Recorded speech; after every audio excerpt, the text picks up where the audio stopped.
야담 토끼를 찾아주신 모든 분들께 감사드립니다. 재미있는 야담 이야기 지금 시작합니다.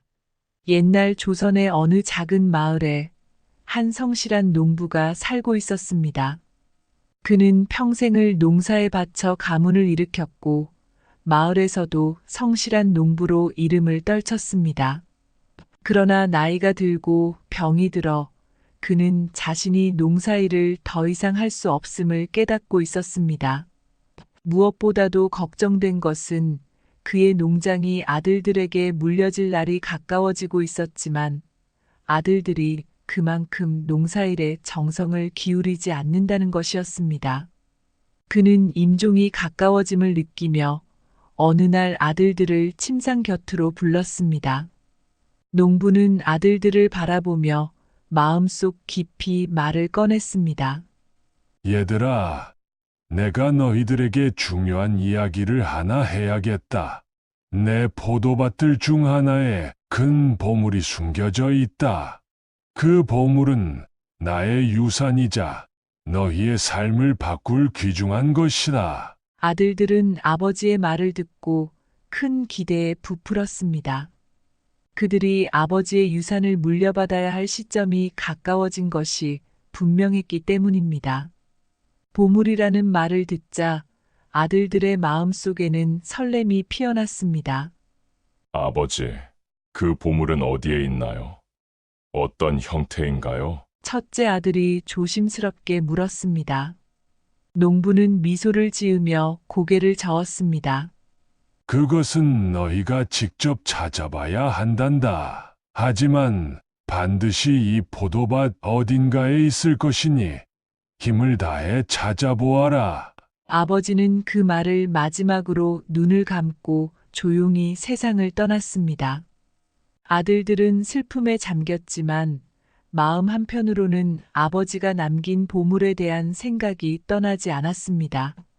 그들은 아버지의 마지막 유언을 기억하며 그가 말한 포도밭을 찾기로 결심했습니다. 며칠 후 아들들은 삽과 곡괭이들을 준비하고 아버지가 말한 포도밭으로 갔습니다. 보물이 숨겨져 있을 것이라는 기대감에 들떠 온 밭을 파헤치기 시작했습니다.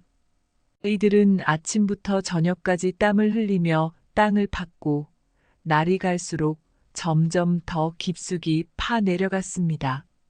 그러던 중 셋째 아들이 큰 돌을 치우며 외쳤습니다. 형님들 이 돌 밑에 보물이 있는 게 틀림없어요. 조금만 더 파면 반드시 찾을 수 있을 거예요. 셋째 아들은 보물이 진짜로 숨겨져 있다고 믿고 형들을 독려했습니다. 첫째와 둘째 아들은 셋째의 말에 고개를 끄덕이며 더욱 열심히 파기 시작했습니다. 하지만 며칠이 지나도 금이나 은 같은 보물은 나오지 않았습니다. 아들들은 점점 지치기 시작했고 결국 포기할 수밖에 없었습니다. 아무리 파도 보물은커녕 돌과 흙밖에 없었기 때문입니다. 그들은 보물을 찾지 못한 채 실망스러운 표정으로 서로를 쳐다보았습니다.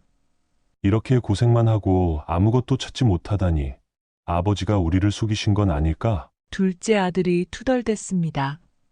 셋째 아들도 풀이 죽은 채 말했습니다. 분명히 보물이 있을 줄 알았는데 우리가 어디서 잘못된 걸까요?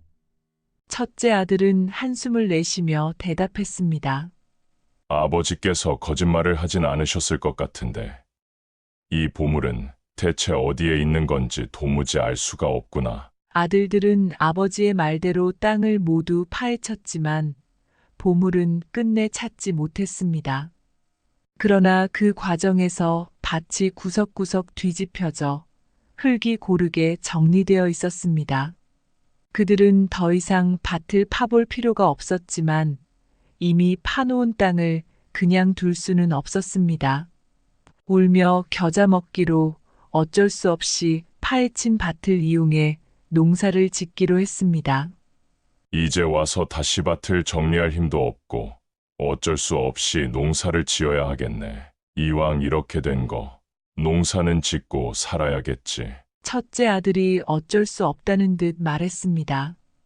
둘째 아들도 푸념했습니다. 형, 난 농사 지을 마음이 전혀 없었는데 우리에게 이런 일이 닥치다니. 하지만 어쩌겠어. 먹고 살아야 하니 농사나 짓자. 셋째 아들은 여전히 보물이 나올 거라는 희망을 버리지 않았습니다. 혹시 농사를 짓다 보물을 우연히 찾을지도 몰라요. 우리 노력해 봅시다. 이렇게 아들들은 실망감과 불만 속에서도 어쩔 수 없이 농사를 짓기 시작했습니다. 그들은 억지로 밭을 갈고 씨앗을 심었으며 원치 않던 노동에 지쳐가면서도 어쩔 수 없이 밭을 돌봤습니다. 시간이 흐른 후 포도밭은 전에 없던 풍요로움을 보여주기 시작했습니다. 포도나무들은 무성하게 자라며 큰 열매를 맺었고 그 수확은 전례 없이 풍성했습니다. 마을 사람들은 아들들의 농장이 어떻게 이토록 풍부한 수확을 거두었는지 궁금해했습니다. 어느 날 마을의 한 어른이 아들들을 찾아와 물었습니다. 어떻게 이렇게 많은 포도를 거두었소? 당신들의 밭은 정말 놀랍게도 풍성하오. 첫째 아들이 대답했습니다. 사실 저희는 아버지의 유언을 따라 밭을 열심히 파헤쳤습니다. 보물을 찾으려 했지만 결국 아무것도 찾지 못했습니다. 하지만 그 덕분에 포도밭에 흙이 깊이 갈아엎어졌고 땅이 숨을 쉴 수 있게 된 모양입니다. 둘째 아들도 덧붙였습니다. 그동안 아버지가 말씀하신 보물은 아마도 우리가 흘린 땀과 수고 속에 있었던 것 같습니다. 그제야 아들들은 아버지의 진정한 유언이 무엇이었는지 깨달았습니다. 보물이란 바로 그들이 흘린 노력과 땀이었으며 그것이 땅에 스며들어 농장을 더 비옥하게 만든 것이었습니다. 그들은 아버지가 마지막으로 남긴 지혜를 깊이 새기며 성실한 노동이야말로 진정한 보물이라는 깨달음을 얻었습니다. 이 이야기는 눈에 보이는 보물만을 쫓는 것보다 진정한 가치는 성실한 노력과 땀 속에서 얻어진다는 것을 가르쳐 줍니다. 때로는 결과가 눈에 보이지 않더라도 꾸준히 노력하면 예상치 못한 결실을 맺을 수 있습니다. 지금까지 함께 해주셔서 감사합니다. 구독과 좋아요, 그리고 알림 설정은 저희에게 큰 힘이 됩니다. 앞으로도 더 재미있고 유익한 이야기로 찾아뵙겠습니다. 다음 영상에서 또 만나요.